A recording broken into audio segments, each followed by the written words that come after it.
Story Narae, the art of storytelling, heartwarming audiobooks. The hesitation in the boy's eyes, and a quiet rebellion stirring deep in his heart. In this short tale, Alphonse Daudet delivers a question of truth and conscience. Welcome to Story Narae's heartwarming audiobook. We now begin the reading of Alphonse Daudet's short story, The Boy's Betrayal. The boy's name was Sten, but everyone simply called him Little Sten. This pale, frail boy from Paris looked barely 10, though at times, he could have passed for 15. For boys at that age are often impossible to place. His mother had passed away, and his father, once a brave sailor, now worked as the keeper of a small public garden near Rue de Temple. Children dodging carriages, housemaids with errands, elderly ladies with folding chairs, and poor mothers looking for beauty in flowers often gathered at the park's edge. Everyone knew old Sten, the keeper, and everyone liked him. Even stray dogs and ruffians knew that beneath his wild beard one feared by many hid a motherly, gentle smile. And if anyone ever wanted to see that smile, they knew what to ask. "How is your son doing?" Such was the love the old man had for his child. Each evening, when school was over, little Sten would come meet him. They'd walk the gravel paths of the park together, greeting the familiar faces they saw every day. In those moments, the old man seemed perfectly happy. But when Paris fell under siege by the Prussians, everything changed. The little garden where old Sten worked was closed and turned into an oil depot. All day, the poor man had to guard the storage tanks. Unable to even smoke, sitting in silence among barrels. The only time he could see his beloved son was late at night, at home. And whenever he spoke of the Prussians, his beard would tremble with rage. Yet, strangely, little Sten wasn't entirely displeased with this new life. To children, a siege can seem like a game. With schools closed and the streets alive with excitement, every day felt like a festival. Little Sten played outside until sunset. He could name the regiments with the best military bands. The 96th S band is awful, but the 55th? Now that's real music. Sometimes he followed soldiers to the trenches, watched drills, or lined up for rations. On cold mornings without gaslight, he stood in line beside butchers and bakers, holding a basket and listening to grown-ups talk politics. They'd ask him what he thought it was, after all, the son of brave Sten the sailor. But what he loved most was the game of knocking over corks, called galoche, a pastime brought by the soldiers of Brittany. If he wasn't near the trenches or the bakeries, you'd find him in Chateau d'Eau Square, watching galoche. He had no money to play, but he was content just to watch. One tall boy in a blue work coat especially caught his attention. The boy only ever bet 5-franc coins. Whenever he ran, Sten could hear the coins clink in his pockets. And one day, as one of those coins rolled to Sten's feet, the tall boy bent over and, in a low voice, said, "You envy me, don't you? You do, right? If you want, I can show you how to make money." After the game ended, the tall boy led little Sten to a quiet corner of the square, and asked if he'd like to go sell newspapers to the Prussian soldiers. He said one trip could earn him 30 francs. Sten jumped back in fear. But later, he found himself trapped in deep turmoil. He couldn't eat. He couldn't sleep. At night, in his mind, a pile of corks lined up at the foot of his bed, and silver 5-franc coins sparkled in the darkness. The temptation was relentless and strong. On the fourth day, he finally turned his steps toward the Chateau d'Eau Square. And there, he met the tall boy again. It was a snowy dawn. The two boys, with newspapers hidden deep under their coats, slung sacks over their shoulders and ran. By the time they reached the Porte de Flandre, the sky had begun to brighten. The tall boy gently took little Sten's hand, and cautiously approached the sentry. The guard, his nose red from the cold, looked kind. And in a pleading voice, the tall boy said, "Please, sir, please let us pass. My mother is sick in bed, and my father is gone. We're just going out to dig up some potatoes for my little sister and me," said the tall boy, his eyes welling with tears. He was even crying now. Little Sten stood with his head hung low, overwhelmed with shame. The sentry looked at them for a moment with a mixture of suspicion and pity. Then, glancing at the empty, snow-covered road, he said gently, Go on, quickly. And be careful. Soon after, the two boys were walking along the road to Aubervilliers. The tall boy grinned broadly, clearly proud of how cleverly he had tricked the guard. Little Sten, meanwhile, gazed at the bleak landscape in a daze.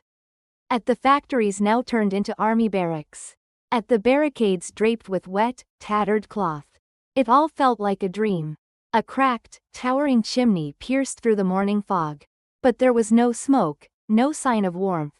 Sentries stood along the path.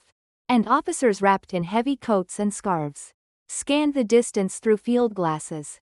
The makeshift shelters near the dying fires were soaked with melted snow. The tall boy, familiar with the area, skillfully avoided the places where guards were posted and cut across the open fields. But there was one checkpoint he couldn't avoid.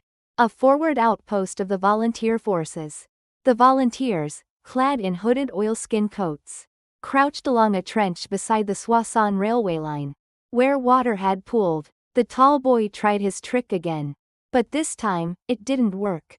Still, he didn't give up. He kept pleading, his voice breaking with tears. Then, from a sagging hut that looked like it might collapse at any moment, an old sergeant stepped out, white-haired and deeply wrinkled. He looked a little like old Sten. Now, boys, no need for tears, said the old sergeant gently. I'll let you go, dig your potatoes. But first come inside and warm yourselves a bit. This little one looks nearly frozen solid. But little Sten wasn't trembling from the cold. He was trembling from fear. He felt ashamed. Inside the shelter, a few soldiers sat around a dying fire, roasting biscuits on the tips of their bayonets. They made room for the boys to sit, and handed them warm coffee to help them thaw. As the two boys sipped the steaming cups, an officer rushed in and called the old sergeant outside. He leaned in and whispered something urgent into the sergeant's ear, then hurried off in a half-run.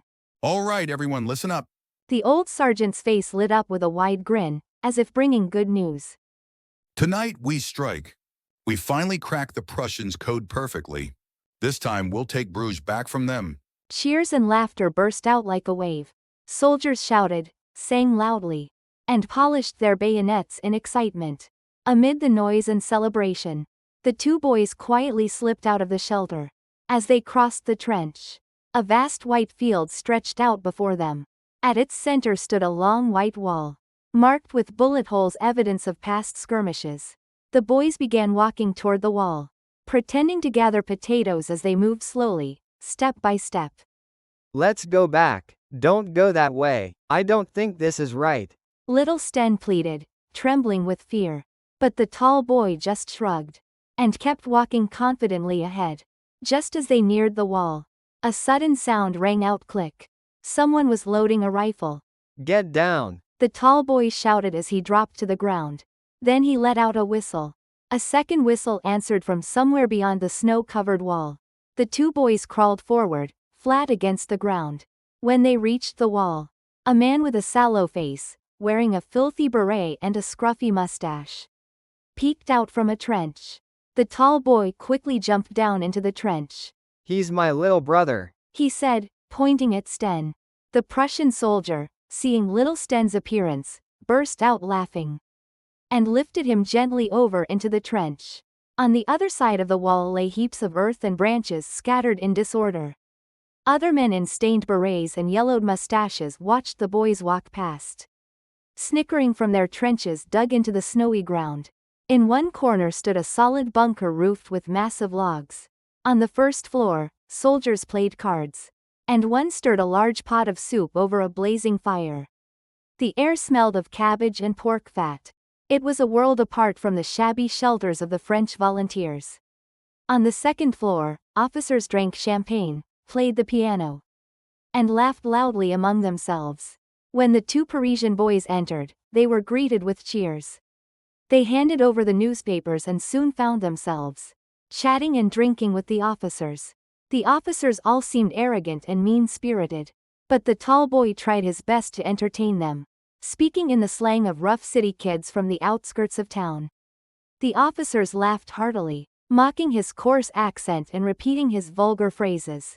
Sitting apart from the others was an older Prussian officer, quietly reading a book. But even as he read, he didn't take his eyes off little Sten.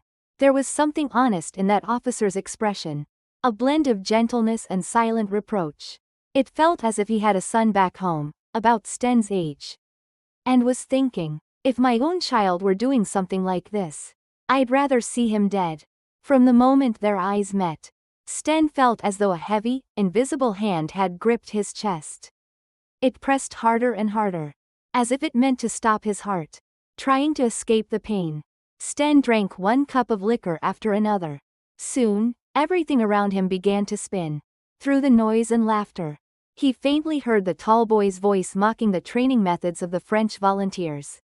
The tall boy began imitating a French soldier doing a night roll call in the Narae district. Then suddenly lowered his voice. The officers leaned in, tense. That treacherous boy. He was giving away details of an upcoming raid by the French volunteers. At that moment, Sten gathered all his courage, jumped to his feet, and cried out in a voice filled with fury. Stop it, please. Don't do this, brother. Little Sten shouted, his voice trembling. But the tall boy only chuckled and, even more excited, kept talking animatedly. Before he could even finish, the officers suddenly rose to their feet. One of them pointed to the door and said firmly, "You should go now. Go back immediately." The Prussian officers began speaking hurriedly in German, their tone urgent. The tall boy left, jingling his silver coins as if he were some kind of governor. Shrugging smugly as he walked out, Sten followed behind him, head bowed. As they passed by the older Prussian officer, the one who had been watching Sten all along, the man spoke in a quiet, sorrowful voice. "That was a terrible thing to do. A very terrible thing." Tears welled up in Sten's eyes and spilled down his cheeks. Out in the open field again, the two boys ran as fast as they could. Their sacks were full of potatoes, a gift from the Prussian soldiers. Because of the potatoes, they were able to pass back through the French volunteer trenches without question.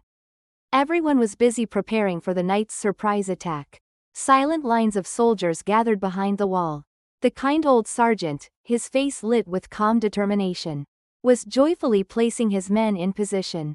When he saw the two boys walk past, he smiled warmly. Ah, how that smile stabbed at little Sten's heart. In that instant, he wanted to cry out to the soldiers. Don't go. Please don't go. We betrayed you. But the tall boy had warned him. If you snitch, they'll shoot us both dead. So Sten said nothing. He didn't dare. They reached a crumbling, abandoned house in Kronov, and there the two boys split the money. It was divided evenly, perfectly fair. As the silver coins clinked in his pocket, Sten thought about how he could finally play galosh at the square. And for a brief moment, the weight of guilt didn't feel quite so heavy. But once he was alone again, the guilt came flooding back. The moment he parted ways with the tall boy near the city gate, his pockets suddenly felt unbearably heavy, and the invisible hand that had been pressing on his heart now gripped it tighter than ever before. To him, Paris no longer felt like a kind and familiar place. It felt like the city was watching him. As he walked down the streets, he felt as though every passerby knew exactly what he had done. The rumble of carriage wheels bouncing along the cobblestones, the distant drums of cavalry drills along the canal, they all seemed to whisper one word in his ears: spy. Little Sten finally reached his home barely.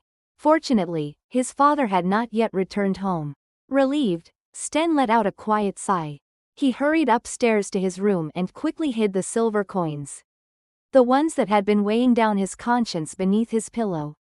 That night, Mr. Sten came home in high spirits, strong and cheerful for the first time in a long while.